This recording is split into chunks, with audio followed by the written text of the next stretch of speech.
En ce qui concerne mon mandat, mes priorités seront essentiellement, je dis bien, la lutte pour le développement de mon pays qui passe essentiellement par la lutte contre la gabegie et la corruption, la lutte contre le terrorisme, un terrorisme qui est naissant chez nous, la lutte contre la drogue, la lutte contre le phénomène de l'immigration clandestine ainsi que le chômage et la lutte contre la pauvreté. Ce sont essentiellement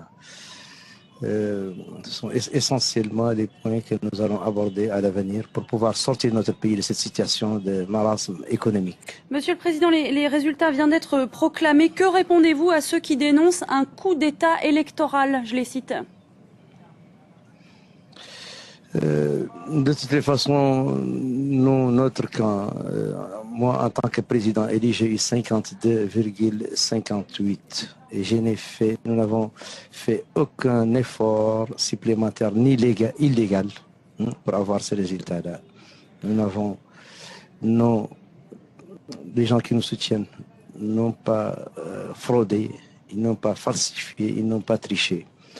Et ce que je puisse vous dire que pour moi, les élections se sont passées de manière transparente et c'était prévisible pour moi d'ailleurs. Je savais, compte tenu du travail que j'ai déjà effectué dans le pays, compte tenu de ma campagne.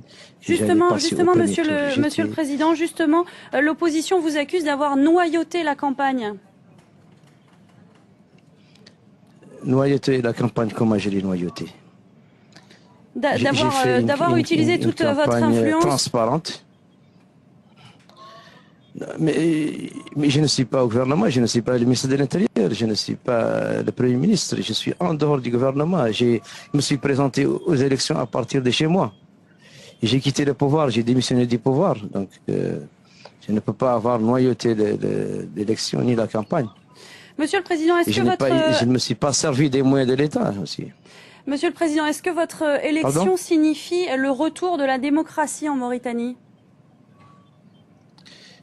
C'est le retour, mon élection effectivement c'est le retour de la démocratie. C'est le retour de la démocratie parce que j'ai été élu de manière transparente, démocratique et libre. Et c'est aussi l'occasion pour la Mauritanie de sortir de pas mal de problèmes, de tourner toutes les pages du passé, les pages de la gabegie, de la corruption qui ont mis notre pays dans cette situation actuelle. Et ensemble, c'est un appel que je lance à l'ensemble des Mauritaniens pour s'unir et pour continuer à lutter pour le développement de notre pays ensemble. Aussi bien les gens qui se sont présentés aux élections et qui n'ont pas pu passer.